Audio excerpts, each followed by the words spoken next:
Boa tarde, gente. Estou muito contente de estar aqui para conversar com vocês, de ter essa oportunidade. Imagino, pode ser que eu me engane, que a maioria aqui sejam estudantes de arquitetura, estou certo? Quem é estudante de arquitetura aqui, levanta o dedo. Maravilha. Quero dizer que eu não sou arquiteto, isso não é nenhuma autocrítica, nenhum autoelogio. Mas quero dizer que, ao participar desse congresso, não estou fazendo o exercício ilegal da profissão, viu, professor Pedro? Enfim. Quem trata do exercício ilegal da profissão não é o IAB, é o CAL, é o Conselho. Nós somos uma entidade plurifuncional e multidisciplinar. Carlos Weine. Bom, enfim. Eu sugeri como um tema, eu acho que é um tema que interessa aos arquitetos, interessa à sociedade como um todo, e por aí também aos arquitetos, mas interessa aos arquitetos como profissionais que são supostos pensar e participar do processo de produção do espaço das cidades. Eu ficar do outro lado da gravação. Já me jogou para a direita, se bem que, do ponto de vista de vocês, fui para a esquerda, né? Enfim. Cadê a minha coisa aqui? Oi. Caiu o quê? Ah, foi eu?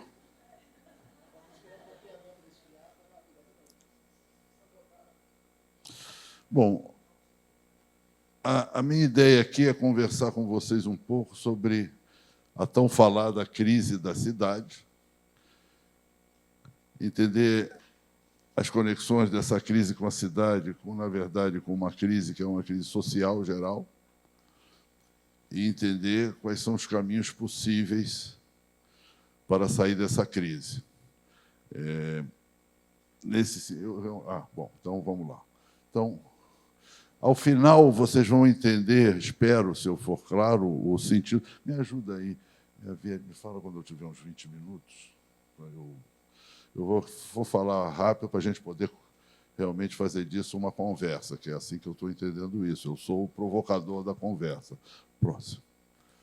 Então, nós estamos falando de uma cidade que ela tem várias características, é desigualdade, disfuncional, é irracional,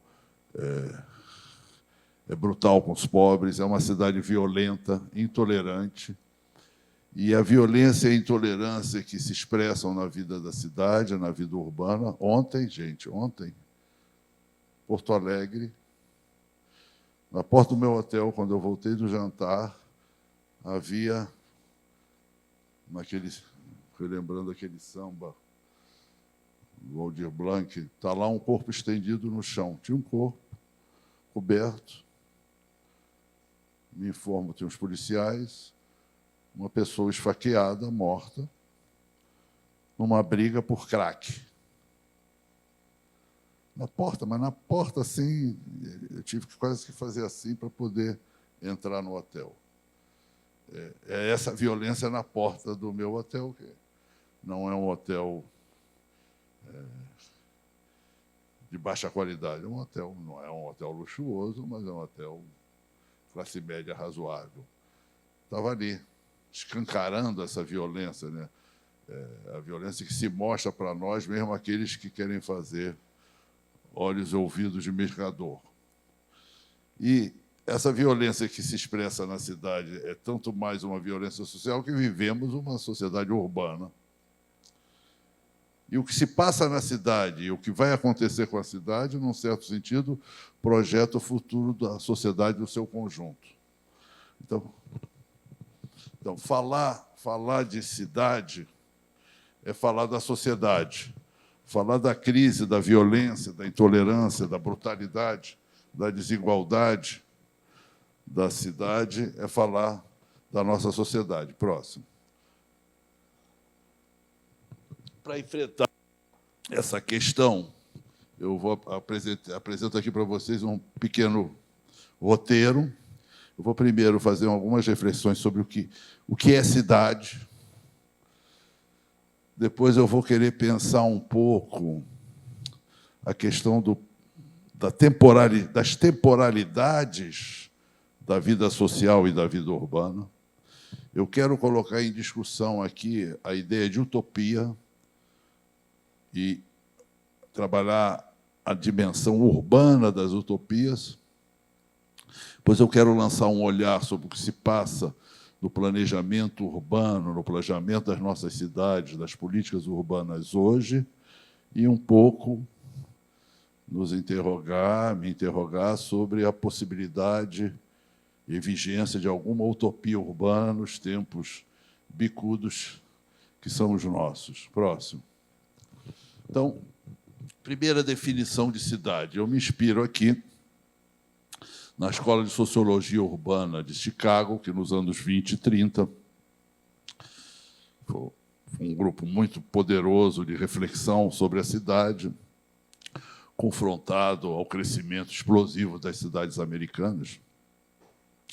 Entre 1890 e 1920, mais de 20 milhões de pessoas saíram da Europa e foram para os Estados Unidos e se dirigiram às grandes cidades. Chicago era uma dessas, era um laboratório, e esse laboratório serviu de campo de estudo para essa escola, e eles definiam cidade como um lugar, um aglomerado grande, denso e heterogêneo.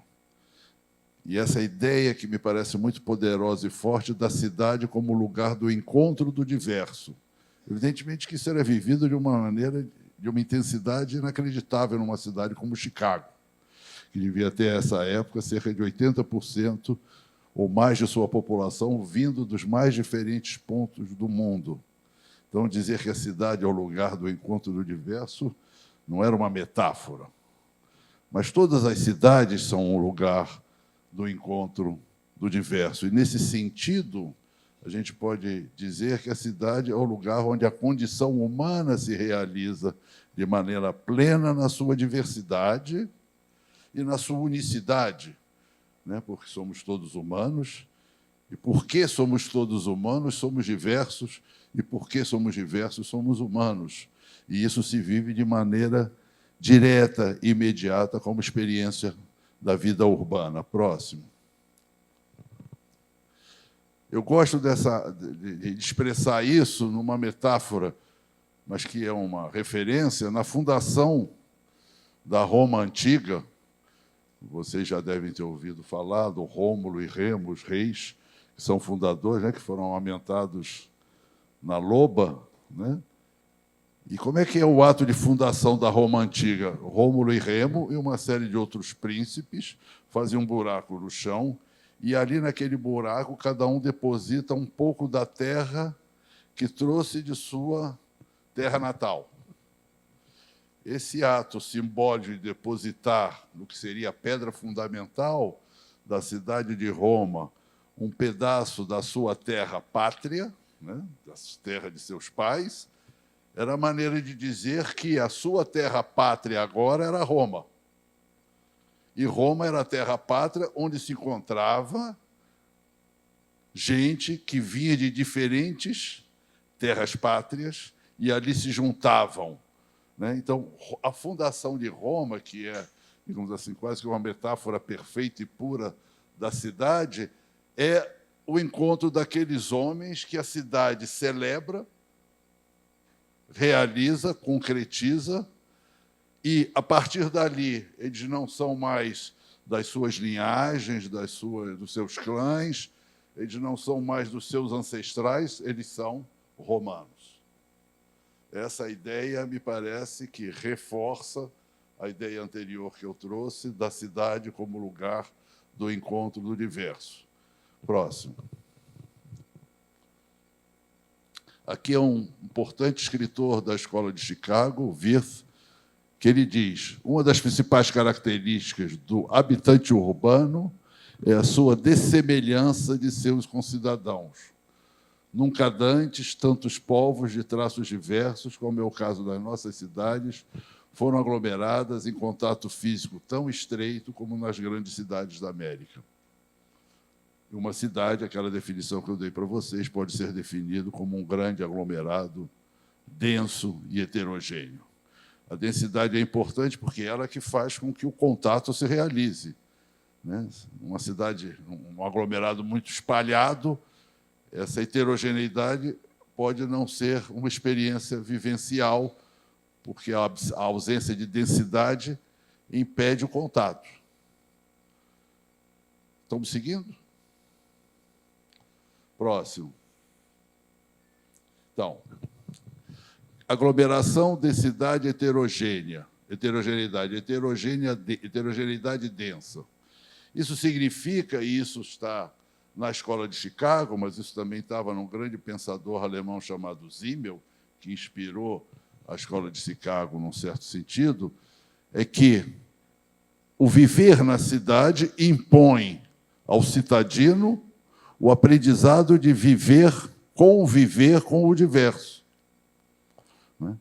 Quando a gente imagina a pequena aldeia, onde quase todo mundo é da mesma família, ou um grupo pequeno de famílias, onde praticamente todos se conhecem, o salto para a experiência urbana é um salto para um aprendizado da convivência, da coexistência com o diverso, e, portanto, exige, como condição mesma de convivência e de vivência, que se seja tolerante com o diverso. Esse seria um traço fundamental, porque, se não existe uma tolerância com o diverso, a convivência urbana se torna inviável. O Simmel e alguns autores da Escola de Chicago formularam isso com a ideia de que o citadino é um indivíduo tolerante, não por escolha, mas por exigência das condições da vida urbana.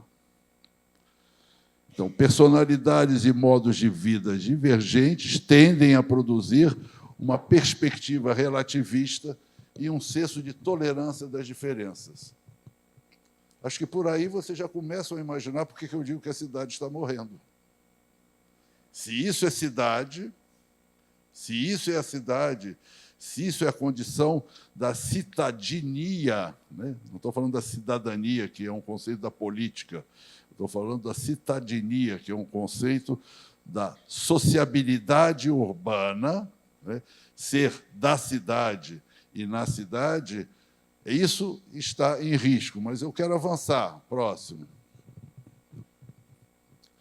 Havia um ditado, no final da Idade Média, na Alemanha, quando os servos da gleba fugiam para as cidades, né, porque no domínio feudal eles eram servos, se eles alcançavam os chamados burgos livres, eles se tornavam burgueses, isto é, indivíduos livres. E, portanto, esse ditado alemão dizia: o ar que se respira na cidade torna o homem livre. Ele é livre também, e essa é uma outra dimensão da liberdade urbana, porque na cidade vige uma certa, em virtude da vigência da diversidade e da tolerância, vige também, porque é um grande aglomerado denso, um certo anonimato. Certo? Os gays, os LGBTs, de modo geral, sabem qual é a experiência de viver num pequeno aglomerado, numa pequena cidade, num pequeno burgo, ou viver numa grande metrópole, onde a sua presença, muitas vezes, passa indiferente e vive e convive com a tolerância ou com o anonimato como uma condição de possibilidade de vivência da sua diferença. Eu estou pegando esse exemplo, mas vamos pegar vários outros exemplos. O artista, o esquisito da cidadezinha que vai para a cidade grande para se libertar, a mocinha que perde a virgindade, a família a rejeita e ela vai para a cidade grande para se libertar, tudo isso está constituído como parte da experiência urbana. Portanto, tolerância, liberdade, mas essa tolerância tem, às vezes, um aspecto perverso. Pode ser a indiferença. O Simmel fala, né, O citadino está submetido a tantos impulsos, imagens, visões, ruídos, estou falando da grande cidade, que, se ele parar a cada ruído que ele ouve, se ele parar para olhar a cada grande imagem luminosa que ele vê, ele não consegue nem se deslocar. É necessário que ele gere uma espécie de capa de indiferença, de proteção, para poder circular na cidade. O Baudelaire fala nisso, falando do flanar, né, do circular na cidade de maneira um tanto ou quanto indiferente. O que faz, novamente, para citar o samba, que eu não estava nem na exposição, mas morreu na contramão, um outro samba, atrapalhando o trânsito. Não é isso que quer dizer, o tráfego. Quer dizer, a tolerância com o diverso pode se transformar na indiferença, o que está longe de ser aquela tolerância da aproximação para ser uma tolerância do afastamento. Não é? Que, ao invés de gerar laços de consideração e respeito pelo outro, pode gerar laços de afastamento, separação. Portanto, esse encontro do heterogêneo é um encontro permanentemente tenso, gerador potencial de confrontos e conflitos, que, numa sociedade razoavelmente democrática, se resolvem democraticamente. E, na verdade, nós podemos dizer que cada cidade é o que ela faz, que ela constrói coletivamente como modo de lidar com esses conflitos que são próprios, inerentes à condição urbana e à urbanidade. Esse é o meu primeiro capítulo. Segundo, a cidade como condição humana. Eu já falei um pouco disso. Porque ela é a realização mais plena da condição humana, porque ela é a condição do homem universal. Não do homem universal, que é o resultado da unificação indiferenciada de todos os seres humanos. Não. É o homem universal, porque é o lugar do encontro de todas as diversidades possíveis da espécie humana. Tem um pensador argentino que prefere falar, e eu gosto muito, a gente, em vez de universal, ele devia falar de pluriversal. Né? É essa universidade do plural, no qual encontramos a nossa unidade de espécie humana, mas unidade de espécie humana que só se realiza plenamente porque é diversa. Certo? E essa coisa da cidade como lugar, novamente, da condição humana, o Sócrates o expressava de uma maneira que talvez os ecologistas não gostem. Está aqui a frase dele: eu aprendo, eu sou um amante do conhecimento, e os homens que residem na cidade são meus mestres, não as árvores ou o campo. Isso está bem próximo à ideia da dialética socrática, quer dizer, é no diálogo com o outro que eu construo o pensamento e, nesse sentido, me construo enquanto ser humano. E assim também os outros. Então, a cidade é o lugar dessa construção do conhecimento de si mesmo e dos outros, e também, evidentemente, sobre o campo, sobre as árvores, etc. E o Aristóteles que cunhou a frase, né, de que o homem é um animal político. Polis, vocês sabem, em grego, quer dizer cidade. Então, o homem é um animal político nesse sentido, que ali, novamente, a mesma ideia, se realiza a condição humana de maneira mais plena na relação de cada homem, aqui a gente está querendo dizer ser humano, de cada ser humano, embora a gente sabe que na cidade grega era homem mesmo, né? Não era ser humano, porque as mulheres estavam excluídas dessa condição de cidadania que era exclusivamente para os homens e para os homens livres. Próximo.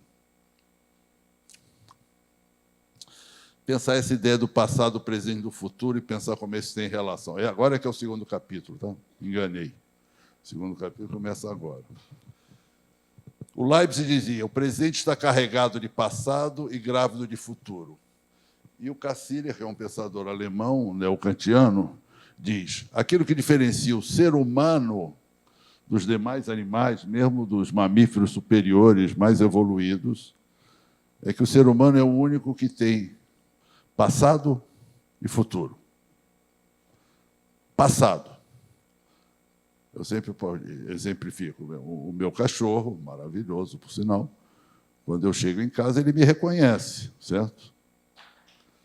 Portanto, ele tem uma imagem de passado. Há animais que guardam comida. O meu cachorro sabe onde vai beber água. Onde está a batina lá, a lata com água, a lata com comida. Certo?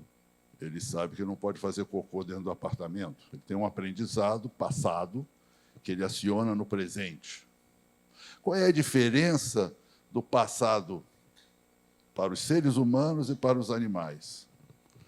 Primeiro, o passado para os seres humanos não é uma mera repetição mimética do que já ocorreu.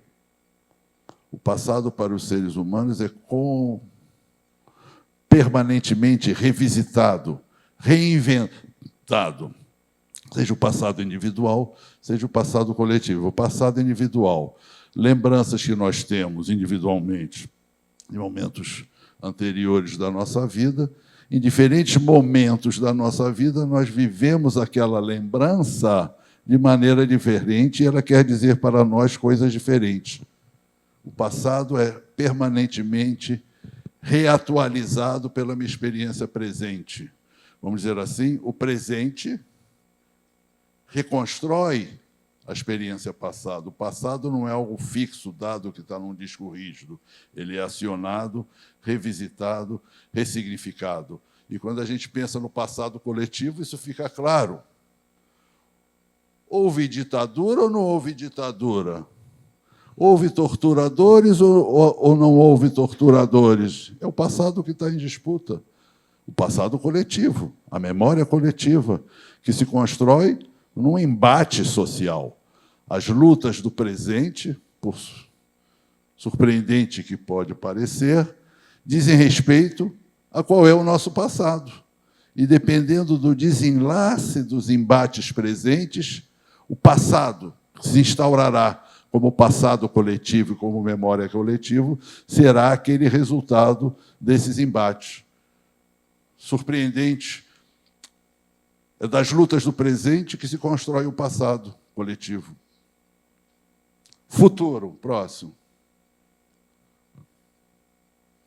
Aqui é a frase do Cassirer, para vocês terem ideia. Esse é o homem. No homem não podemos descrever a lembrança como um simples retorno de um evento, como uma cópia de impressões anteriores. Não é simplesmente uma repetição, mas antes um renascimento do passado, um processo construtivo e criativo. Não basta recolher os dados isolados da nossa experiência passada, devemos recolhê-los, organizá-las, sintetizá-las e reuni-las em um foco de pensamento. Esse tipo de lembrança que nos proporciona a forma humana característica da memória. Segue, por favor. Então, eu faço aqui uma brincadeira. Então, o passado está presente no presente. E o futuro? Qual é a diferença do futuro dos seres humanos do futuro dos animais? Porque há animais que guardam comida. Então, num certo sentido, eles projetam um tempo que transcorrerá e ainda não transcorreu, certo? Qual é a diferença entre o futuro animal e o futuro humano? Novamente, eu recorro a esse mesmo filósofo, Cassirer, que tem um livro maravilhoso, que vocês quiserem ler, se chama Ensaio sobre o Homem. Na época ele escreveu, hoje ele escreveria sobre o ser humano, né, mas é esse homem genérico. Bom, o Cassirer, então, nos diz, da mesma maneira, Por exemplo, as abelhas projetam a colmeia. Projetam não, realizam a colmeia, executam uma colmeia. Mas todas as abelhas de uma determinada espécie farão colmeias exatamente iguais. Aquilo está no DNA delas. E qual é a condição do futuro do ser humano? Aí é que está a grande diferença.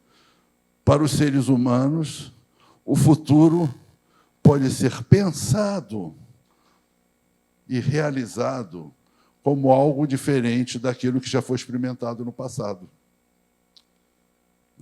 A nossa espécie, primeiro, sei lá, como é que chama aquele passarinho que faz o João de Barro? O João de Barro faz a sua casa. Todos os Joões de Barro fazem as casas da mesma maneira, de acordo? E os seres humanos? Os esquimó fazem de um jeito, os índios da pradaria americana fazem de outro. E não é porque os esquimó fazem de um jeito que estão no frio e os índios fazem no frio. Estavam no mesmo frio, mas fazem casas de maneiras diferentes. Os indígenas da África, do Brasil, nós. Não, os seres humanos não promovem esses futuros de acordo com uma forma fixa, definitiva, que apenas reproduz aquilo que já foi experimentado no passado. E isso dá aos seres humanos uma condição extraordinária, que eles podem fazer história. Ou seja, eles podem fazer com que o futuro seja diferente do presente e do passado. Olha só que coisa maravilhosa que nos foi ofertado enquanto espécie. A possibilidade de mudar o mundo. Olha, pode ser para pior, pode. Também pode. Próximo. Então, aqui eu estou dando um exemplo, né? Como a memória, eu já falei sobre isso, como a memória está em disputa. Próximo, aqui pode passar. Né? Como o negacionismo do golpe, ou hoje a gente discute o que aconteceu no golpe de 2016. Eu acho que foi uma profunda derrota dos movimentos populares. Tem gente que acha que não. Foi uma sacanagem da Rede Globo e do Temer. Eu acho que foi mais do que isso. Como não conseguem entender as razões da derrota, acho que eles conseguirão também criar condições para sair do contexto em que nos colocamos. Mas, enfim, esse foi o meu tema ontem, quem estava lá se lembra. Não vou retomá-lo, quero aqui avançar. A questão que me parece relevante é isso aqui. Nessa relação do presente com o passado, é possível escrutinar o passado de maneira reflexiva e crítica, individual e coletivamente, é isso que a psicanálise faz. Escrutinar os traumas, escrutinar as experiências, os recalques, não é isso? Como exercício de condição humana, mas também coletivamente uma sociedade pode escrutinar os seus traumas coletivos, né? Os seus recalques, e trazê-los à tona e lidar com eles e construir o futuro. Próximo. Aqui eu já falei, já me antecipei. O ser humano, a ideia síntese é essa, o ser humano pode idear um futuro que não existe no presente e que não existiu no passado. Próximo. Aqui eu estava brincando com o Pedro, que nós tivemos um pequeno arrufo na última sexta-feira? Quinta-feira, numa mesa lá no Rio, e ele achou que eu estava criticando o projeto, longe de mim criticar o projeto. Aqui eu fui buscar uma referência que acho que nenhum arquiteto já usou para defender o projeto, que é o Marx, onde ele exatamente diz o quê? Olha só, o Marx já antecipava essa coisa do que o Cassirer diz. O que diferencia o pior mestre de obra da mais perfeita, aqui é a abelha, é que esse mestre de obra figura na sua mente aquilo que vai construir antes de realizá-lo. Todo mundo acha, isso daí, o Marx era materialista. Não, não era esse materialismo que as pessoas falam. Não, o ser humano tem essa condição única no mundo animal, dos seres vivos animais, de antecipar o que vai fazer. Ele não transforma apenas o material sobre o qual opera, ele imprime ao material o projeto que tinha conscientemente em mira. Isso é fundamental. Estamos falando aqui de projeto. Próximo. Terceiro capítulo, sobre as utopias. Quando eu falo, mas eu não estou querendo dizer que eu sou o primeiro a falar. Eu estou dando aqui as referências em quem eu me apoio, né? Não estou surrupiando as ideias de ninguém. Eu estou querendo trazer para uma reflexão nossa sobre cidade essas ideias. Nós somos espécie humana, até prova em contrário. Né? E, portanto, nós podemos pensar um futuro diferente do presente e do passado.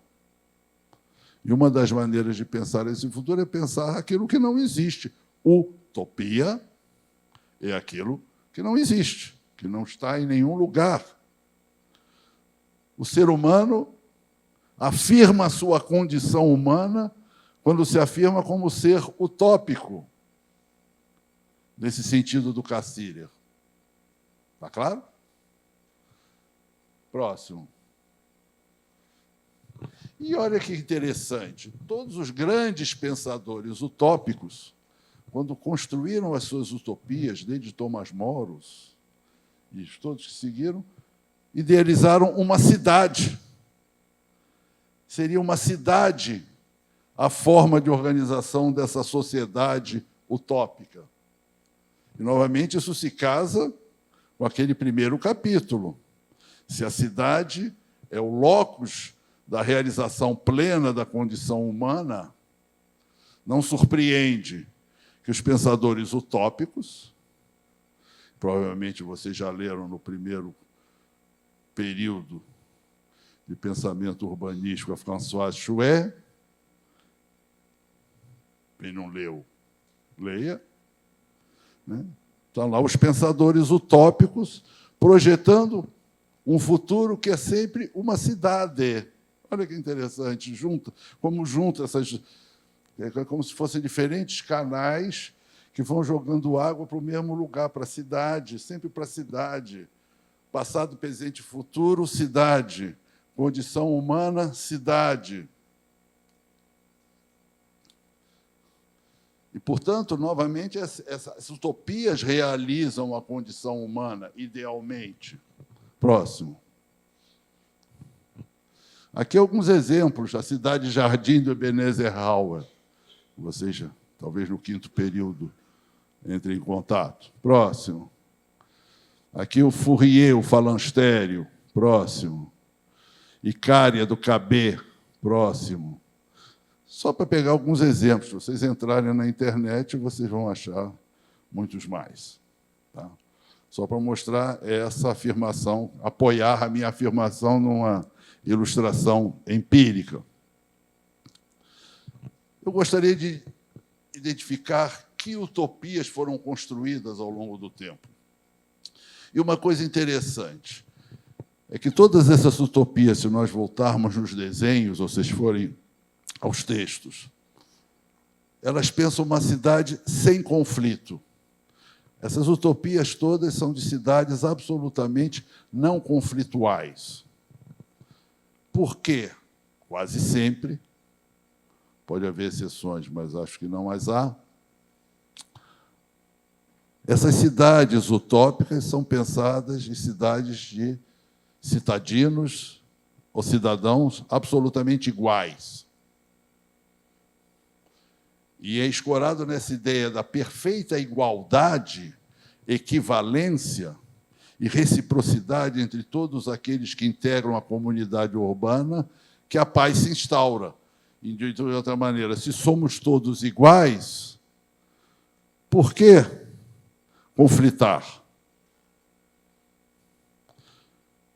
É evidente que nessa utopia há uma tensão com a ideia da cidade diversa. Mas, quando a gente vê aqueles desenhos, é tudo igualzinho. Podia citar também as utopias dos arquitetos modernos, E o Le Corbusier, com a sua ideia de que a casa é uma máquina para morar, portanto, pode ser produzida em massa e todos vão morar exatamente igual. Seja qual for a sua condição social, seja qual for a sua cultura, o seu grupo social, a sua raça, a sua etnia, as suas opções. Vão todos ser iguais, porque a máquina de morar é universal. O modelo de cidade é universal. Nós podemos fazer em Brasília ou em Chandigarh a mesma cidade, porque elas conhecem absolutamente o que é a Índia e o Brasil, porque a arquitetura parte desse princípio de uma absoluta igualdade. Tá. Então, acelerando aqui, a cidade pode... Ou ela é conflito... Ou o conflito foi banido da cidade por causa da perfeita igualdade e isonomia entre todos os cidadinos, ou há uma utopia, uma outra utopia da cidade não conflitual, que eu chamo de utopia da cidade silenciada. Aí é diferente. Não há conflito porque todos os conflitos são reprimidos. O modelo mais perfeito disso vem daquele general durante a Guerra Civil Espanhola, que comunicou ao comandante-chefe Franco sobre uma cidade e disse: a cidade está pacificada, matamos todos. Esta cidade não há mais conflito. Então, são dois padrões utópicos da cidade não conflituosa. Próximo. Uma cidade harmoniosa, ou porque é igualitária, ou porque é silenciada. A cidade totalitária e vigiada. São duas utopias de uma cidade harmoniosa, embora essa harmonia é construída de maneira diversa. Próximo. A pergunta é: qual é a utopia da cidade contemporânea? Aqui eu vou correr para a gente ter um tempinho. Qual é a utopia da cidade contemporânea? Certamente estamos longe de ter uma cidade igualitária. Estamos, então, diante de uma cidade totalitária? Há uma série de traços, hoje, que a gente pode identificar de totalitarismo nas nossas cidades. Por exemplo, a experiência cotidiana da vida urbana dos moradores das favelas do Rio de Janeiro é de um Estado totalitário. É de uma terra ocupada por um exército inimigo que mata jovens negros de montão. Como disse de maneira brilhante, sempre inspirada, o capitão presidente Bolsonaro, num comentário sobre o excludente de ilicitude, perguntaram: mas, presidente, isso daí é uma licença para matar? Ele disse: eles vão morrer todos como barata na rua, pô. Isso é a expressão perfeita, grosseira, é verdade, rude, da cidade totalitária. Eles vão morrer como barata. Barata a gente mata, pisa, não é isso? Ou seja, é a negação da condição humana do outro. Esse é um dos fundamentos centrais do nazismo, do fascismo, do antissemitismo, do racismo, de todas as formas de violência contra o diverso. A negação da sua condição humana.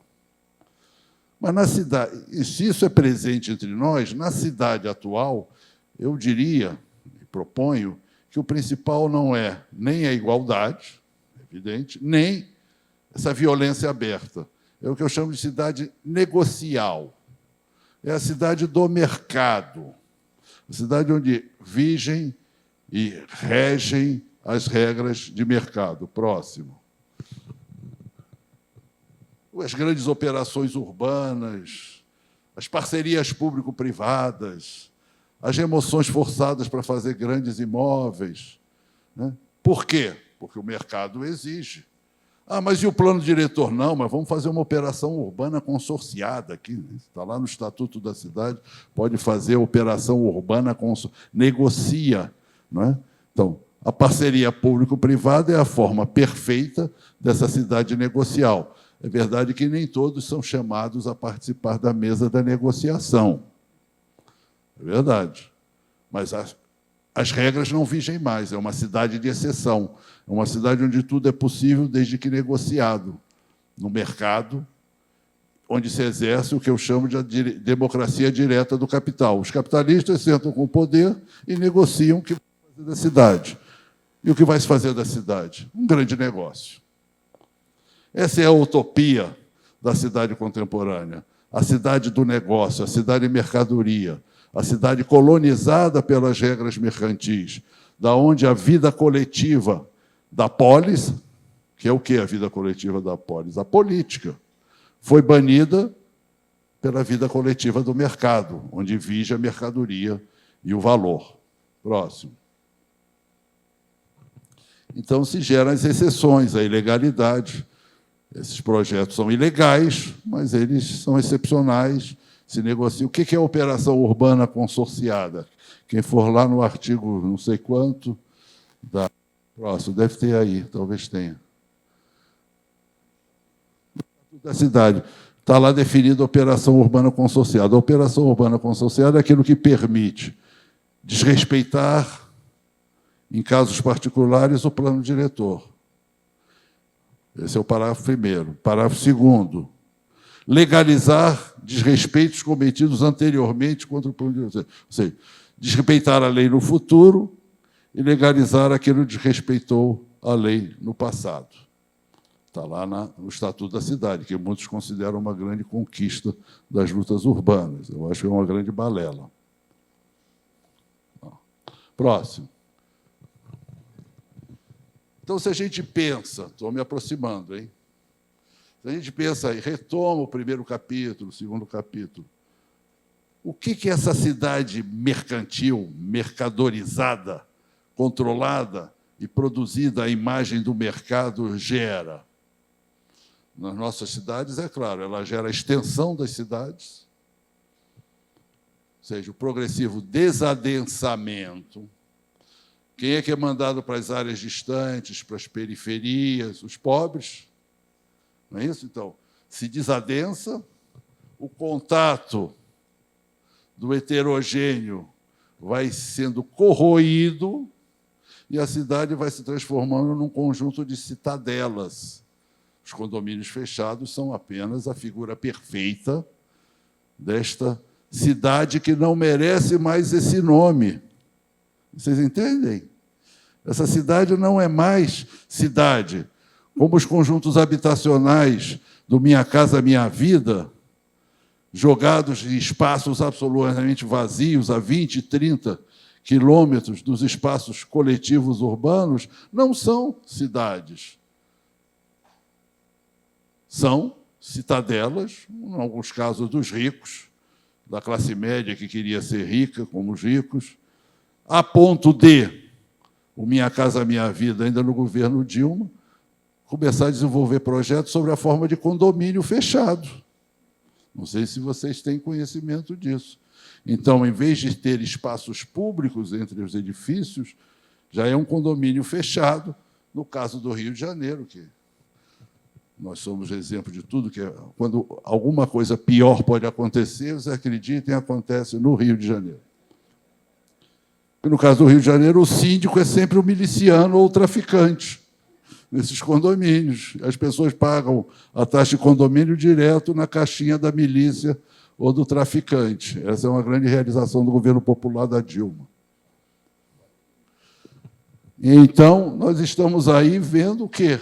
O desaparecimento da cidade, o fim da cidade. E eu brinco lá no Rio de Janeiro, eu acuso o prefeito de um crime gravíssimo, o urbanicídio. A morte da cidade. Estão matando a cidade, matando o universo. Quando se destrói um espaço público, quando se fecha uma praça, quando se apropria privadamente, quando se privatiza serviços públicos, espaços públicos, o imaginário público, contaminado pelas lógicas da privatização, está se matando, o urbano está se matando a cidade. Por isso que eu digo, as cidades estão morrendo. Próximo. E a morte do plano, do planejamento, do projeto, expressa essa destruição. Se a condição humana se expressa, entre outras coisas, e de maneira muito marcante, na possibilidade de pensar o futuro, nos termos de Marx, projetar a casa antes de realizá-la, é exatamente quando nos dizem para abdicar do planejamento e do projeto, porque o mercado, reza a Bíblia neoliberal, é a melhor forma de alocação de recursos, isso são os termos dos economistas. Portanto, o Estado não deve intervir, a coletividade não deve intervir, porque aquilo que for deixado ao livre funcionamento das forças de mercado será o melhor para a sociedade e para a cidade. Vocês sabem também, quem gosta de ouvir a Miriam Leitão na CBN, o mercado é um personagem dificílimo, ele fica nervoso, o mercado está nervoso. Ouviu falar que o prefeito podia provar. Está nervoso o mercado, está muito chateado. O mercado é um personagem sensibilíssimo, não é isso? Ele, qualquer coisa que você faça, ele fica nervoso, chateado, fica feliz. Aprovar a mudança, o fim da legislação trabalhista, o mercado está contente. Esse é o mercado. É ele que diz o que nós devemos fazer na nossa cidade. Então, há um duplo homicídio: a destruição da cidade e a destruição dessa condição humana elementar, fundamental, que é a condição de poder pensar o futuro diferente do presente. Próximo. Para concluir, esse é o meu último capítulo. Eu esqueci de botar número em todos eles, mas o meu coordenador está tenso, eu quero tranquilizá-lo dizendo que esse é o último capítulo. 43. O que seria uma nova utopia? Novamente, eu me apoio no Cassirer para ele dizer. Nós estamos acostumados, sobretudo os jovens. Aqui não, né?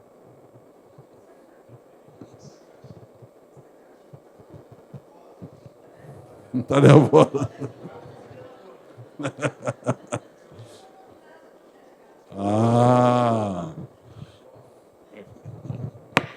Obrigado. Bom, costuma-se dizer para nós, os homens sérios, as mulheres sérias, aqueles que são realistas, abandone as suas utopias, ou seja, abdique da sua condição humana. Acostume-se com o que está aí. Utopia é coisa para jovens. Eu tinha um tio, eu me revoltava com ele, dizia o seguinte: aos 20, revolucionário. Aos 35, reformista moderado. Aos 45, conservador. Ele disse: você vai chegar lá. Eu tenho orgulho de não ter dado razão ao meu tio. Enfim. Então, não, o que o Cassirer vai dizer, não, a utopia é uma condição da transformação do mundo. Se a gente não pensa o futuro como diferente do passado, estamos condenados ao que a gente pode chamar de presente contínuo. Não é futuro, é um presente que se repete, que se eterniza. E quando esse presente é trágico como o nosso, é a eternização da tragédia. Próximo. E aí ele vai dizer que a utopia não é apenas um elemento da condição humana, mas um elemento fundamental da ética humana. Porque é ela que vincula os seres humanos ao anseio coletivo de mudança e construção de um mundo melhor. E aí a gente pode falar de uma cidade diferente, de uma cidade que não seja a reprodução. É tratar o impossível, dizia o Goethe, como se fosse possível. Próximo. E esse tratamento, e eu gosto muito dessa frase, abre passagem para o possível. Quando eu me acomodo ao que está dado, quando eu abdico da utopia, o resultado é o presente contínuo. É o pensamento utópico que tensiona e pressiona o real presente e abre passagem e cria novos possíveis. Aquilo que era impossível pode se tornar possível justamente por causa desse tensionamento. Próximo. Eu vou passar aqui rápido para dizer o seguinte: isso quer dizer que a utopia não é apenas uma ideia genérica, abstrata, sobre o algo que pode vir a acontecer. A utopia é um exercício permanente e constante. A utopia não é apenas uma ideia, a utopia pode ser pensada como uma prática. Eu chamei essa prática de utopizar. Utopizar é experimentar o impossível como possibilidade. Vou dar um exemplo. Quando um grupo de vocês ocupa uma reitoriazinha aqui, uma pracinha ali, etc., e instauram uma vida coletiva nesse espaço, vocês estão fazendo o que um grande pensador, Lefebvre, chamou de utopia experimental. Utopia experimental parece uma contradição. Se é utopia, como é que pode? Não. Quando a gente vai para a rua manifestar, estamos todos tão juntos, tão solidários, tão compartilhantes do mesmo, que nós vivemos ali a condição da solidariedade, da coesão social, do fim da competitividade, do fim do individualismo. Nós estamos ali vivendo uma experiência utópica. Estamos vivendo uma experiência que é distinta daquilo que este mundo, tal como ele é, nos oferece. Estamos criando um espaço público na cidade e, portanto, estamos construindo uma nova cidade naquela mesma experiência. Utopia experimental.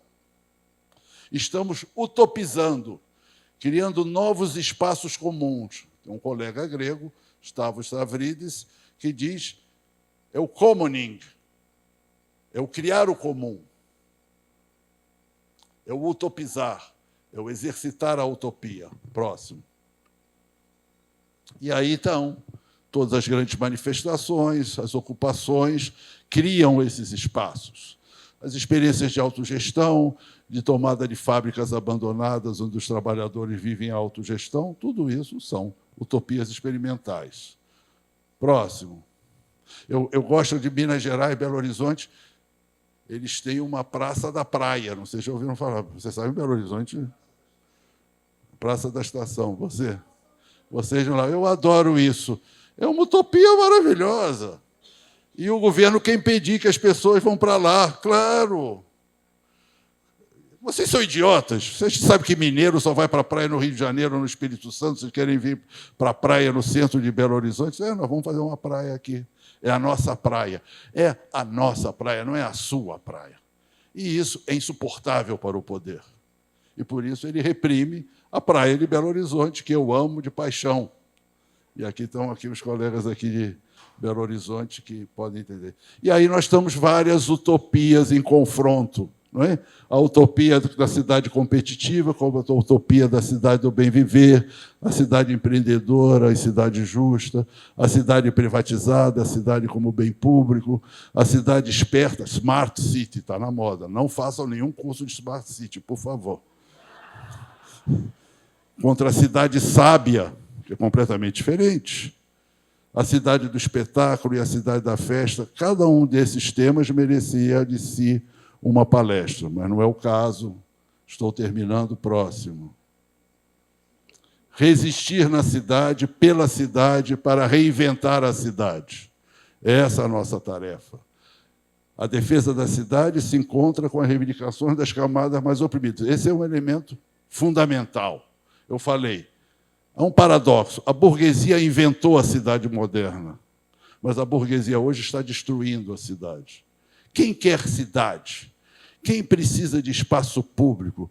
Quem quer fazer da cidade um lugar do encontro do diverso? O povo, as camadas oprimidas, os setores discriminados. A cidade que foi um projeto burguês, hoje é um projeto popular e revolucionário.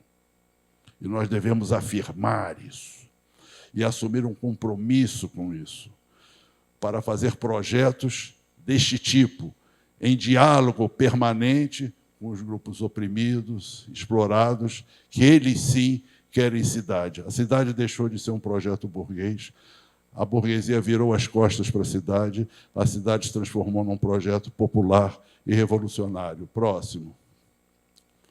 Quem quer cidade? Quem faz viver os espaços públicos? Próximo. Próximo. Porto Alegre. É disso aí que a gente está falando, da possibilidade e na necessidade de nos engajarmos como cidadãos, como cidadinos e como arquitetos que pensam e atuam na e sobre a cidade, quem são os nossos aliados, com quem devemos trabalhar para construir que tipo de cidade. Obrigado.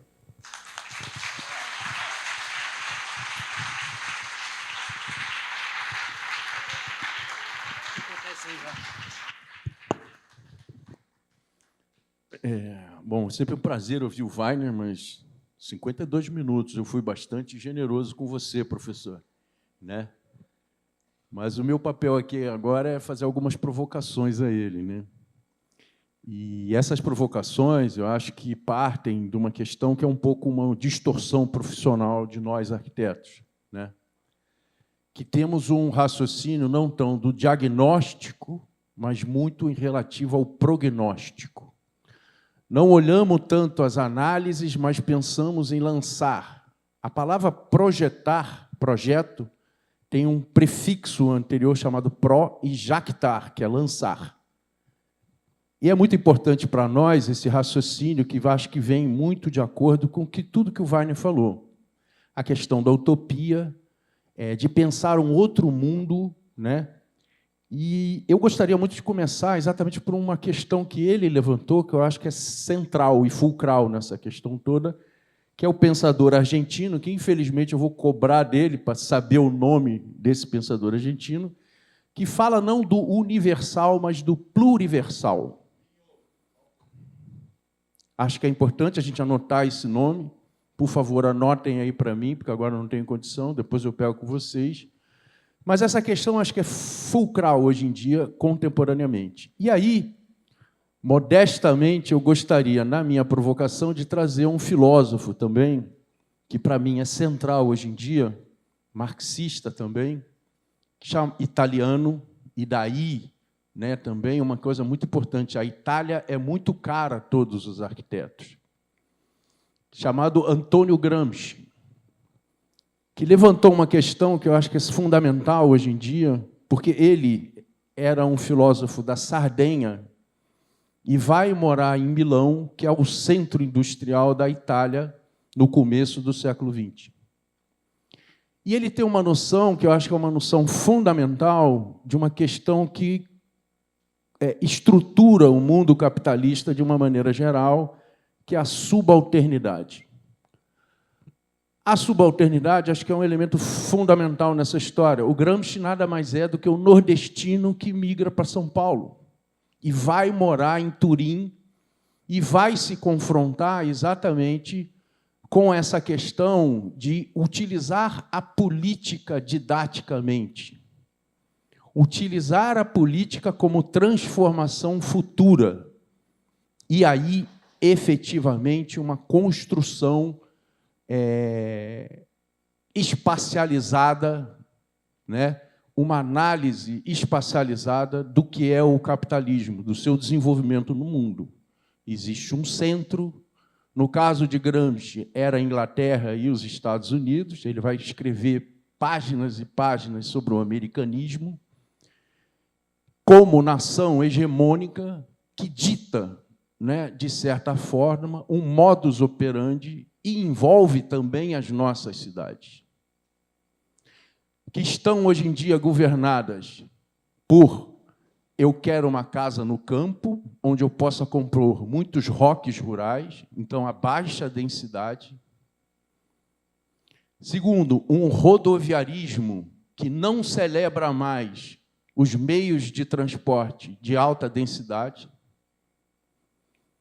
Terceiro, uma relação absolutamente selvagem, né, com o ínterlim das cidades, porque elas demandam cada vez mais espaço, e, no caso de Belo Horizonte, que foi mencionado aqui, eu faço uma menção, faço um exercício com meus alunos da UF, pegamos cidades de escala populacional igual Belo Horizonte e Barcelona, por exemplo, e Barcelona ocupa uma área 6 vezes menor do que Belo Horizonte.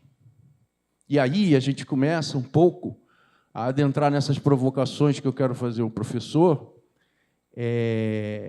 de que a gente pensar a nossa condição, né, de semi-periferia do capitalismo, né, internacional. O Brasil é a 7ª ou 8ª potência do mundo.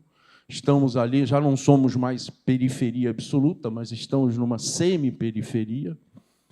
Continuamos partilhando de modelos projetuais e propostas de ocupação do espaço de um outro conceito gramsciano que é muito importante, chamado hegemonia. Existe uma cidade hegemônica hoje no mundo contemporâneo.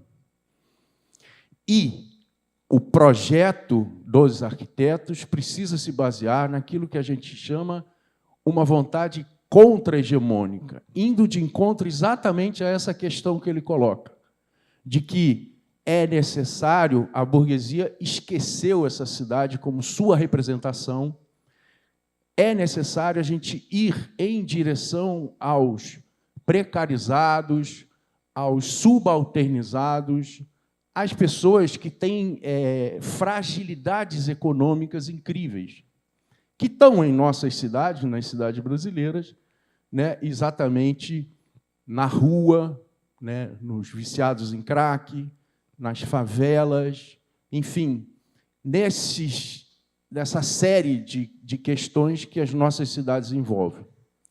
Logo depois desse encontro que eu tive com o Weiner lá no Rio de Janeiro, eu fui visitar uma ocupação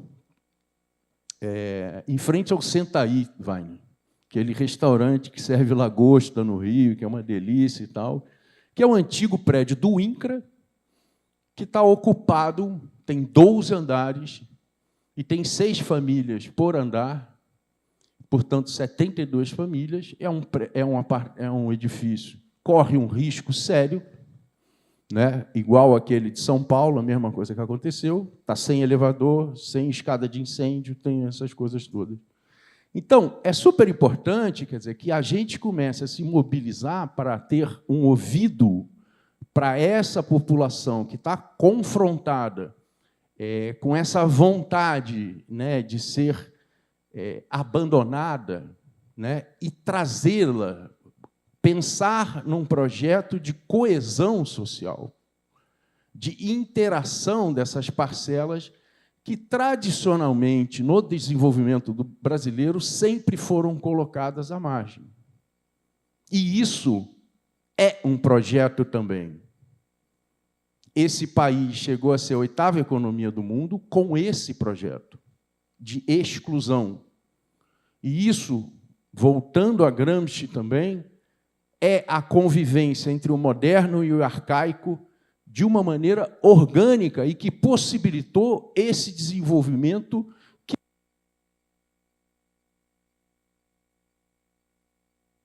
Agora teve censura.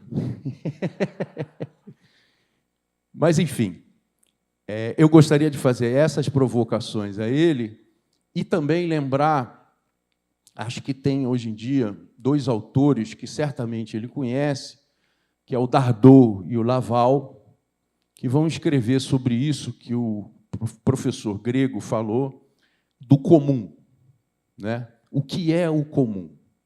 E aí a gente começar a pensar o patrimônio das nossas cidades, construído das nossas cidades, tiveram uma origem burguesa, sem dúvida nenhuma.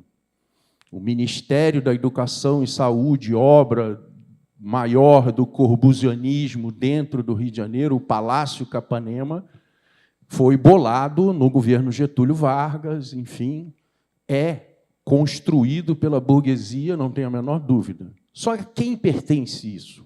A quem pertence aquele edifício? A quem pertence essa superfície construída de Porto Alegre, né, que são as cidades, prédios abandonados no centro, essa coisa toda. Isso é o comum.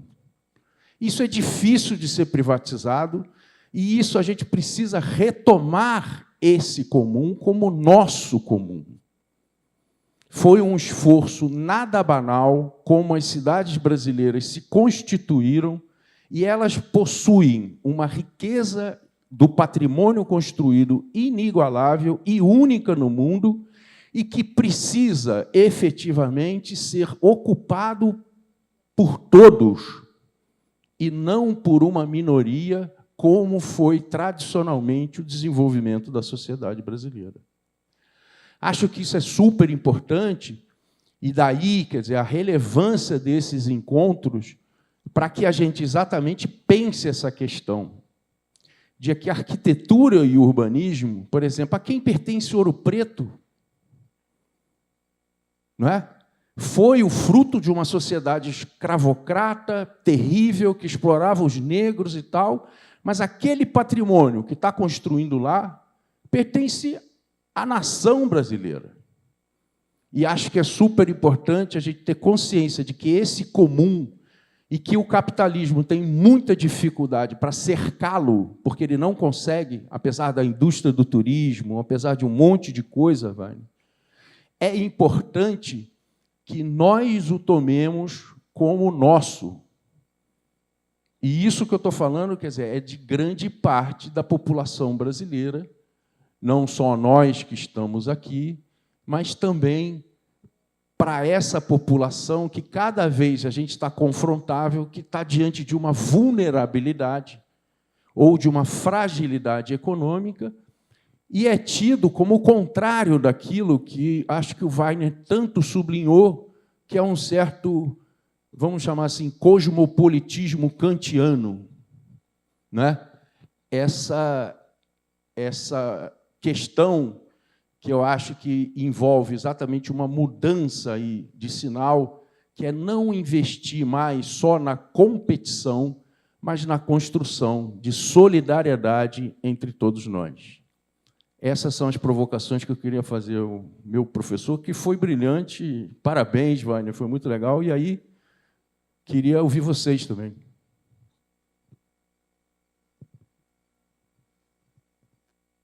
Peço para todo mundo se apresentar e ser breve. Eduardo, Belo Horizonte. Antes de mais nada, quem quiser clicar aí na internet, tem aí Praia da Estação em Belo Horizonte para conhecer, que, de fato, inclusive, os estudiosos vão relatar daqui a um tempo, que foi através dessa atividade, digamos aqui, que desencadeou o carnaval popular em Belo Horizonte, que é um carnaval eminentemente vindo dos bairros. Curioso foi isso, foi ele que viu quando o prefeito tentou impedir essa Praia da Estação. Todo mundo era vestido de short, boia, você deve ter acompanhado isso. Mas a minha pergunta é no sentido da provocação, aí, desse negocial. Eu não entendi bem. É quando se associa o negocial com o mercado. O negocial não é questão intrínseca de uma cidade, mesmo utópica. Inclusive, você tem que ter sempre, não um poder moderador, mas, me fugiu aqui a palavra agora, mediador. Então, não é na cidade que tem que se dar o negocial. Como é que é uma cidade sem a negociação? Eu queria entender também essa questão da Dilma com os milicianos lá na Hemosema. Depois você explicasse isso para a gente aí. Que também... Então, basicamente, essa questão do negocial, a utopia, inclusive, o Estatuto da Cidade, eu julgo como uma das nossas utopias. Tem um grande estudioso que fala que o Estatuto da Cidade é nosso santo graal, Décio Fernandes. Hein? Não, inclusive, essa questão negocial, você diz sobre a questão do Estatuto da Cidade, eu julgo uma grande utopia nossa também, sabe? Tem um grande pensador também que fala que é o nosso santo graal. Agora, não sei se já utilizaram esse termo aí. Mas, em síntese, é isso daí. Eu queria entender esse negocial sempre associado ao mercado e não como uma atribuição entre os próprios cidadãos ou cidadinos.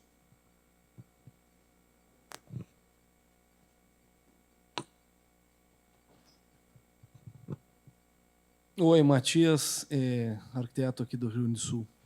Complementando a pergunta do colega, que eu vou ter a utopia de fazer uma pergunta para o mestre, e adorei a palestra, mas justamente colocando isso, né, como utopia, a possibilidade de negociação versus a luta de classes, digamos assim, de alguma forma, né? Até que ponto a gente acaba a possibilidade da negociação e até que ponto a gente entra apenas no conflito e no confronto e não consegue construir uma ideia que me parece o que é tão saudável que a gente consegue construir num ambiente desses. Bem, nessa mesma ideia eu estou, viu?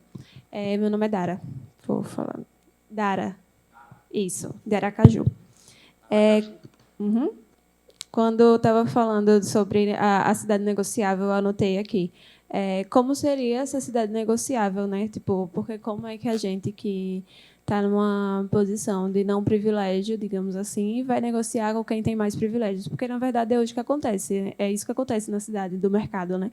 Quem tem mais dinheiro está lá influenciando na hora do plano diretor para mudar tal coisa, para beneficiar o mercado imobiliário, e aí a população mais pobre é que acaba ficando com mais desprivilégio do que já tem, né?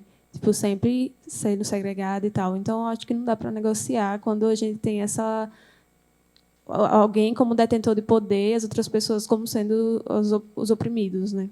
É isso.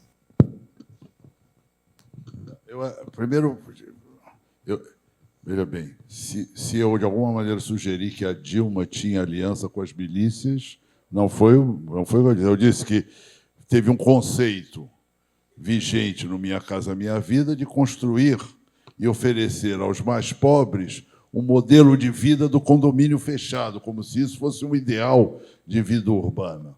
Na verdade, com isso, eles construíram condomínios nos conjuntos habitacionais. E o que aconteceu? No condomínio, todo o espaço é privado. Então, em vez de ter ruas públicas, você agora tem espaços privados. O Estado não mantém aqueles espaços mais. Aquilo é uma tarefa do condomínio, ou seja, a lógica da privatização dos espaços, inclusive para as camadas mais populares. No caso do Rio de Janeiro, esses condomínios caíram praticamente todos sob o controle da milícia ou do tráfico, que vai chamar o síndico, né? O síndico é ou traficante ou miliciano. Não é essa a intenção, mas faz bem a imagem de que, assim como os condomínios dos ricos têm seus grupos de vigilância, os condomínios dos pobres têm o que cabe aos pobres, milícia e traficantes, comandando os espaços. Só comentando rapidamente algumas coisas colocadas pelo Pedro. Eu, pessoalmente, acho que o Brasil é um país periférico do mais mequetrefe, mais subordinado do que tem aí, possível. Talvez nem a Arábia Saudita, não sei, pior que o Brasil, francamente. Quem quiser apresentar candidaturas para um país mais subordinado ao império do que o Brasil, eu vou abrir aqui uma lista, depois a gente faz uma consulta pública. Eu entendo a colocação do Pedro sobre patrimônio, mas a ideia de comum que eu quis trabalhar aqui é diferente. Eu não quero trabalhar comum como uma coisa, ou mesmo como um imóvel, ou como um patrimônio, ou como um regime de propriedade. Eu quero trabalhar o comum como uma prática de construção do que não existe, uma construção e uma tomada de posição na cidade. Por isso que eu falei o commoning em inglês, que seria o utopizar, né? Em português eu não tenho como falar o comunizar, porque parece que é coisa, mas seria o fazer em comum.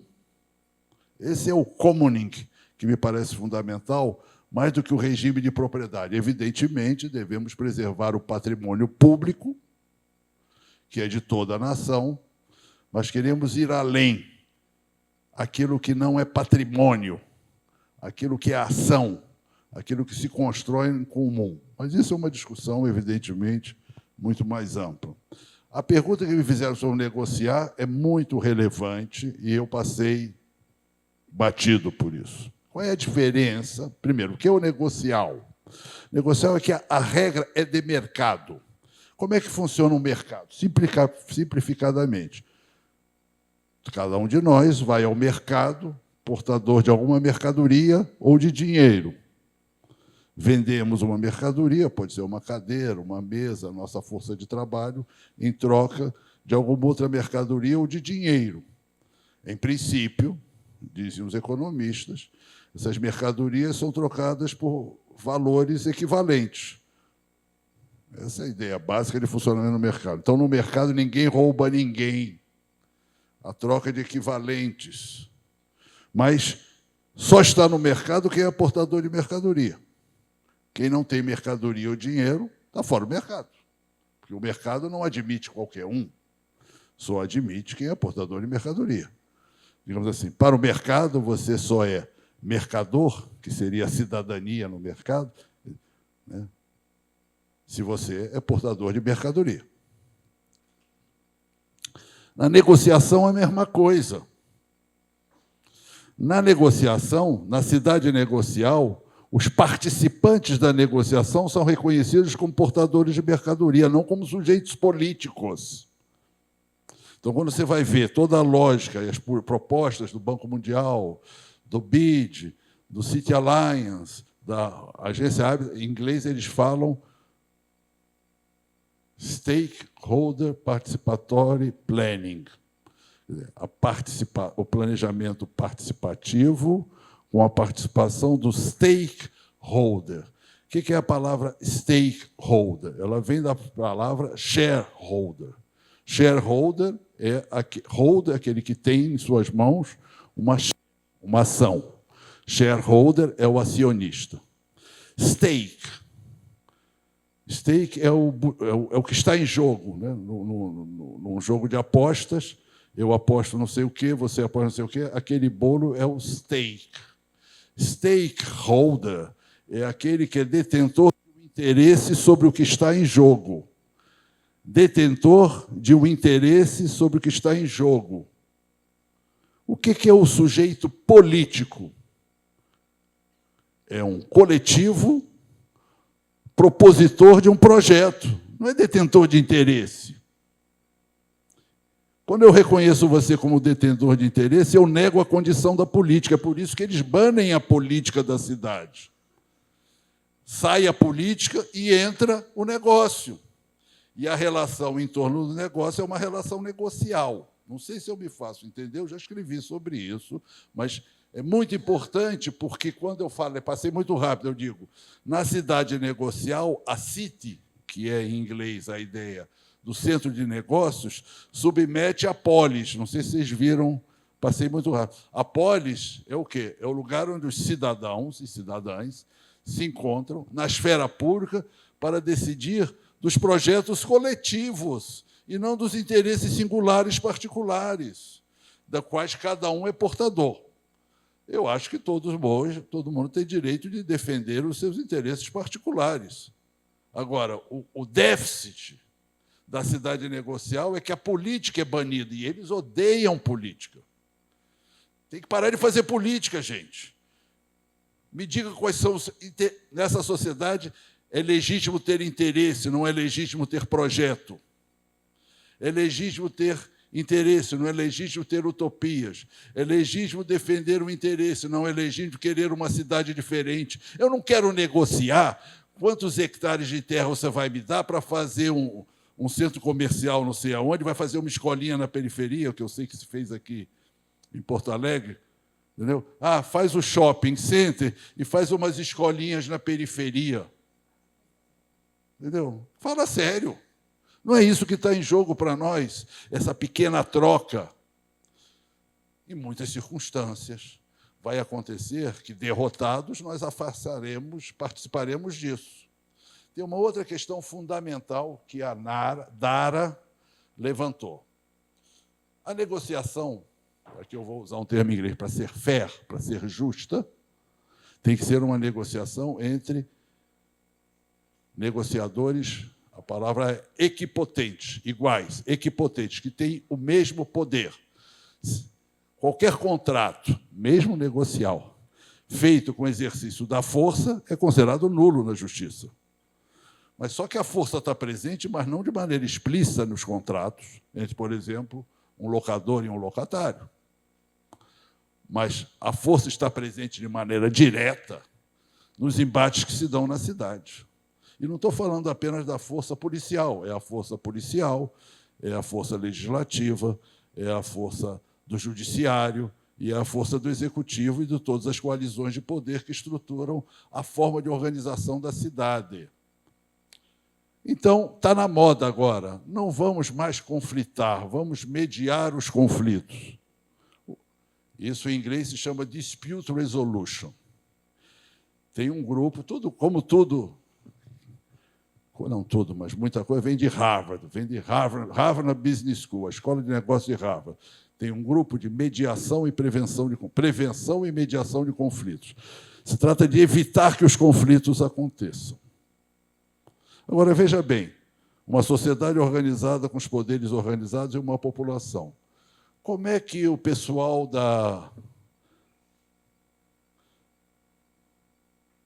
Como é que chama? Da Vila do Kid. Dick. Que eu falei o quê? Kid. O pessoal da Vila Dick. O pessoal da Vila Dick, eu visitei, me levaram lá para conhecer. Um grupo de gente fragmentada, pobre, eu não sei quem conhece. Eu, ao visitar a Vila Dick, pensei que eu estava em Mumbai, nas favelas de Mumbai. Comparadas às favelas do Rio de Janeiro, são horrorosas. O Rio de Janeiro parece condomínios de luxo. A Vila Dick é uma vila onde as pessoas, talvez vocês saibam, vivem da coleta do lixo e levam tudo para lá. É uma situação... Mas querem defender o seu direito de ali permanecer, porque existem projetos de expansão de vias em direção ao aeroporto, etc. Se eles não lutarem, eles não se constituem enquanto sujeito. Essa que me parece uma questão central. Os subordinados, os subalternos, os dominados, não têm existência na sociedade a não ser quando lutam. Somente quando lutam, eles se constituem enquanto sujeitos políticos na cidade. Enquanto eles forem interesses segmentados, o governo adoraria, vem cá, você aí da Vila Dick, toma aqui 300 pratas para o teu barraco e vai embora. Você aqui, toma 500. Você aqui, toma... Perfeitos. Cidade negocial, onde a política foi banida porque não se reconhece a legitimidade de sujeitos políticos coletivos, que, no caso das populações pobres, oprimidas, discriminadas, só se fazem presentes na esfera pública da cidade quando se constituem enquanto sujeitos coletivos. E só se constituem enquanto sujeitos coletivos quando lutam. Há um grande historiador inglês chamado Thompson que dizia: a classe operária não luta porque existe, existe porque luta. Olha só. O povo não luta porque existe, só existe quando luta. Porque, se não lutar, não se constitui enquanto agente do processo histórico. E o que significa prevenir o conflito? Impedir justamente que esse processo ocorra. É necessário impedir que você tenha a possibilidade de se constituir enquanto sujeito coletivo. Por isso, a política tem que ser banida do espaço urbano e o negócio tem que ser imposto. Essa é a grande diferença entre a negociação e a política. A política como ação na esfera pública, de defesa e projeção de interesses coletivos. A negociação, a relação na esfera privada entre portadores de interesses, não de projetos. Essa é uma questão central e não é simples. Não é simples porque, muitas vezes, eu vivi de muito perto uma experiência que é admirável, talvez vocês tenham ouvido falar, da Vila Autódromo, no Rio de Janeiro, uma pequena comunidade de cerca de 500 famílias, que deu o azar de ser situada ao lado do antigo autódromo do Rio de Janeiro, que, de maneira ilegal, mas não veio ao caso, foi arrasado para dar origem ao Parque Olímpico. E essas pessoas disseram: nós não vamos sair. E qual é sempre a estratégia do poder? Pegar um a um e fazer propostas negociais individuais. E, muitas vezes, em condições. Agora, o que aconteceu ali? Olha que interessante. Como eles resistiram muito, a prefeitura foi tendo que subir o lance. Outras vilas haviam sido removidas por 10 pratas, 20 pratas. Ali eles começaram com isso, a comunidade não. No final, eles estavam oferecendo... Teve uma moça, que é uma liderança local, que recebeu pelo seu barraco, uma personagem hoje conhecida no Rio de Janeiro, a Penha, que recebeu uma proposta de 1,5 milhão pelo seu barraco. E respondeu que a dignidade dela não estava à venda. E fez uma fala coletiva e permaneceu até hoje na vila. Lá está. E muitas pessoas foram acabadas sendo removidas.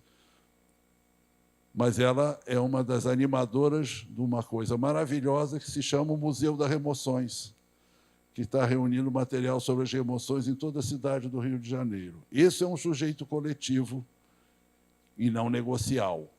E eu acho que essa é uma grande diferença, embora, evidentemente, nós vivamos no mundo do mercado, da sociedade do mercado, que quer banir a política. O ódio à política é um elemento central da dominação contemporânea. Mas essa pergunta é muito relevante e, evidentemente, o tempo é limitado para a gente poder explorar mais esse e outros aspectos daquilo que eu sugeri. Não à negociação. Às vezes, a gente vai ser constrangido a negociar, e aí vai negociar. Mas eu diria que o princípio, a minha utopia de cidade, não é nem da cidade totalitária, por suposto, nem da cidade igualitária, nos termos em que ela foi pensada, nem da cidade negocial. A minha utopia é da cidade conflitual. A minha palavra de ordem é uma frase do Chico Buarque, um verso do Chico Buarque, eu não vou cantar, não se preocupe. Naquela música Bom Conselho, ele diz ouve, meu amigo, né? Tem um momento que ele diz: eu semeio ventos na minha cidade, vou à rua e bebo a tempestade. Nós queremos a tempestade na cidade porque é a condição de fazer com que ela seja, de fato, transformada. Por isso eu me inspiro no Chico: vamos às ruas, vamos provocar as tempestades, porque é a condição da mudança.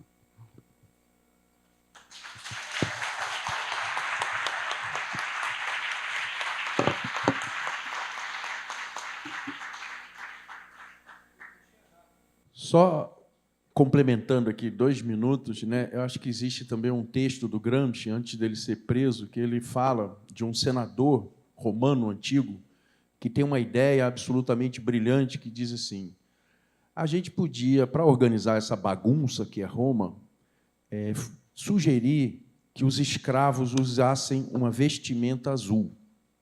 E aí um outro senador mais perspicaz que esse vira para esse mesmo senador e fala assim o seguinte: não faça isso. Eles vão chegar à conclusão de que são a maioria. E esse é o problema. E acho que essa questão que o Weiner coloca dos possuidores e os despossuídos, acho que a gente precisa começar a compreender que a maioria é de despossuídos, né? E a gente nem falou de uma questão que eu acho que aflige muito o mundo contemporâneo, que acho que é caso para um outro bate-papo, que é uma certa hegemonia do capital financeiro contemporaneamente. Não é mais um capital centrado na mercadoria, mas da mercadoria que não é mercadoria mais, que é o dinheiro. Dinheiro, na contemporaneidade, faz dinheiro. E quem tem dinheiro faz mais dinheiro ainda.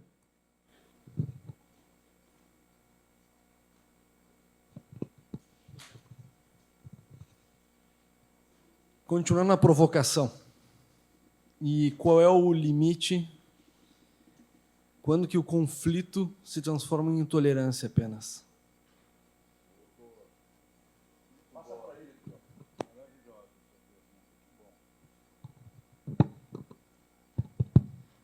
Oi, meu nome é Igor, eu sou do escritório modelo aqui da Faculdade de Arquitetura e eu fui uma das pessoas que também te trouxe aqui para ir lá ver a questão da Vila Dick.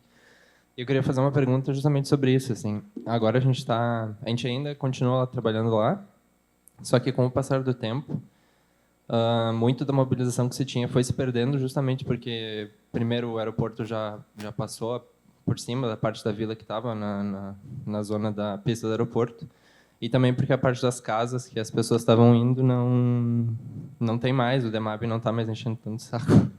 E aí se desmobilizou muito. Então a minha pergunta seria mais no sentido de como é que, também tendo a ver com aquilo que tu fala sobre o planejamento do conflito, como é que a gente conquista ou tenta conquistar as utopias, se na medida que a gente consegue pequenos avanços no sentido de conquistar essas utopias, vai se desmobilizando, e aí a força que tu tem para pensar e tentar planejar alguma coisa que tem a ver com a utopia, ela se desmobiliza, então é uma coisa, uma contrária à outra. Queria que tu falasse um pouco sobre isso. Bom, esqueci o seu nome ali. Matias. Veja bem, o que eu propus aqui foi um quadro bem genérico. Evidentemente que eu não fiz uma discussão sobre como é que isso se traduz em ações políticas concretas. Tá? Evidentemente, em cada circunstância concreta, em cada experiência de luta, em cada local, em cada localidade, isso vale também ali, quer dizer, as histórias vão ser criadas, histórias particulares, as coisas não se repetem. Eu briguei muito lá na Vila Autódromo, nós fizemos um plano popular da Vila Autódromo. E aí vários grupos, até do Rio, mas de outras cidades, também querendo fazer o nosso plano popular. Eu disse, nós não temos um modelo, temos uma ideia, agora cada um vai ter que, nas suas condições concretas, criar. Não existe facilidade nesse terreno. E, evidentemente, como eu falei, a cidade mesmo a cidade, naquele sentido mais pleno que eu falei, ela é o lugar de uma tensão permanente. E eu falei uma frase que agora eu vou ver o valor dela, para conversar com você, onde eu dizia: cada cidade se caracteriza pela forma como ela lida com essa tensão. Essa frase estava lá naquela... dizer, não existe uma resposta genérica. Né? Há situações onde o conflito pode simplesmente desconstituir a possibilidade do coletivo. Né? Agora, isso não se resolve reprimindo o conflito. É necessário se aventurar no conflito, viver a aventura do conflito, porque ele abre possibilidades. Possibilidades, ele não assegura nada. Né? Se a gente pensar nos termos mais gerais, é isso que é a nossa condição humana. Quando o Cacete fala da utopia como a afirmação de que a história futura pode ser diferente do presente, ele não está dizendo será diferente do presente. Ela pode ser. A história é um campo de possibilidades. E isso também é vivido em cada experiência de luta, em que dispara a experiência concreta como um campo de possibilidades. Mas só será um campo de possibilidades se o conflito se instaurar. Senão, ele é apenas a reprodução do presente. Então, não há uma resposta filosófica ou teórica geral a essa questão. A resposta é uma resposta política, em cada circunstância específica de luta. Eu não estou fugindo da sua pergunta, eu estou querendo dizer como eu a encaro. E aí, lá na Vila Autódromo, eu reunia lá a minha equipe e quebrava o pau. Conflito, bem-vindo, mas nem todos achavam que a maneira de enfrentar tal ou qual desafio ou tal ou qual situação era a mesma. Aí isso já é da ordem da prática política, como elemento construtor desses sujeitos coletivos. Há conflitos no interior, nenhuma comunidade é tão coesa. Essas comunidades faveladas, de pobres, também são diferenciados. Não é isso? Na Vila Autódromo, você via o marido querendo ficar, normalmente o marido queria negociar, e a mulher querendo ficar. Famílias a pressão do poder econômico, político, repressivo, moral é de tal ordem. Você vê a família se desconstituindo nessa situação de conflito, né? O filho queria aproveitar a oportunidade para botar algum dinheirinho no bolso e ir para um conjunto habitacional, e a mãe ou o pai, que estavam ali há décadas, queriam permanecer. Então, como lidar com esses conflitos no interior do próprio sujeito coletivo que se constitui no conflito com o poder? Não tem solução, quer dizer, não existe regra. Cada família lutava, ou resolvia, ou não resolvia. Há casos de separação de famílias que eram ultra estabelecidas. Eu brinco sempre dizendo que, quando eu cheguei lá a primeira vez, a Vila Autódromo era um lugar tão pacífico que nem tinha briga de marido com mulher. Mas a situação de estresse social a que ela foi submetida foi de tal ordem que essas questões foram colocadas. Isso tem a ver um pouco com a questão que o Igor colocou, quer dizer, é um desafio extraordinário, porque, vamos dizer, para ser realista, a probabilidade de uma luta localizada, de uma comunidade pobre, ou de um grupo LGBT, ou de um grupo de jovens negros, em luta por alguma reivindicação, na constituição da sociedade contemporânea, vamos combinar, a probabilidade de serem vitoriosos é pequena, não é? Se a gente for pensar a correlação de forças na nossa sociedade, estão todos sempre quase que condenados à derrota.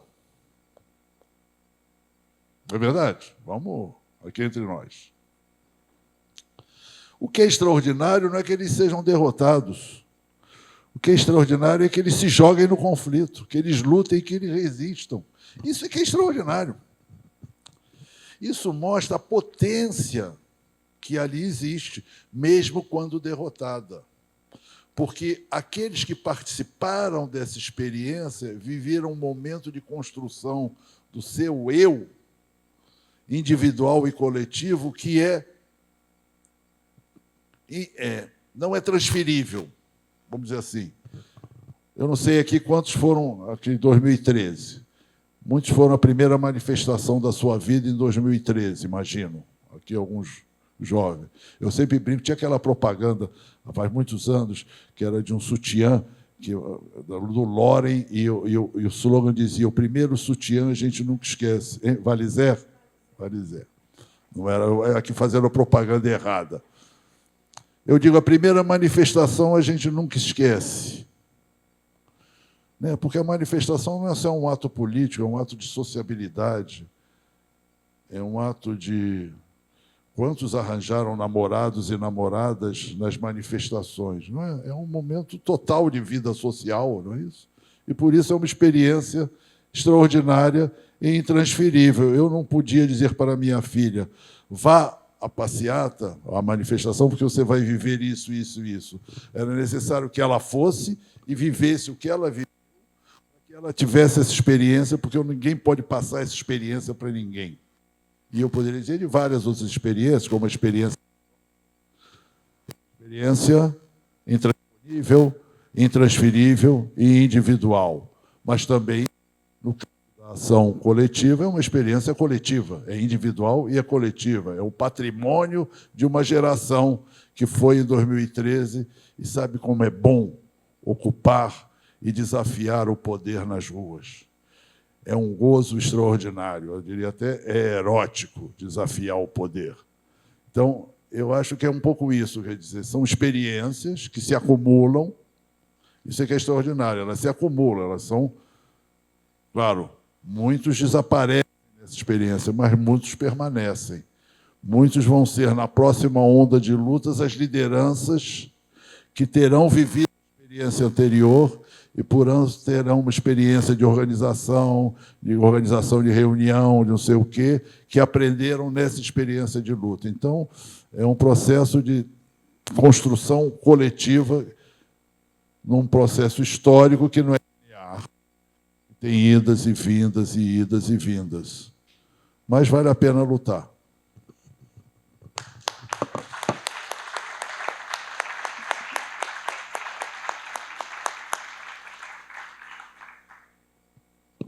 Só deixando aí como uma reflexão, não vou dar a resposta a isso, mas eu acho que a nossa profissão, o nosso ofício, tendeu a ver o projeto muito só a partir do consenso e não a partir do conflito. Acho que o projeto é conflito também. E ele deixa transparecer o conflito, e a realização da obra ou do evento não vai extirpar o conflito na nossa sociedade, que vai continuar por muito e muito tempo.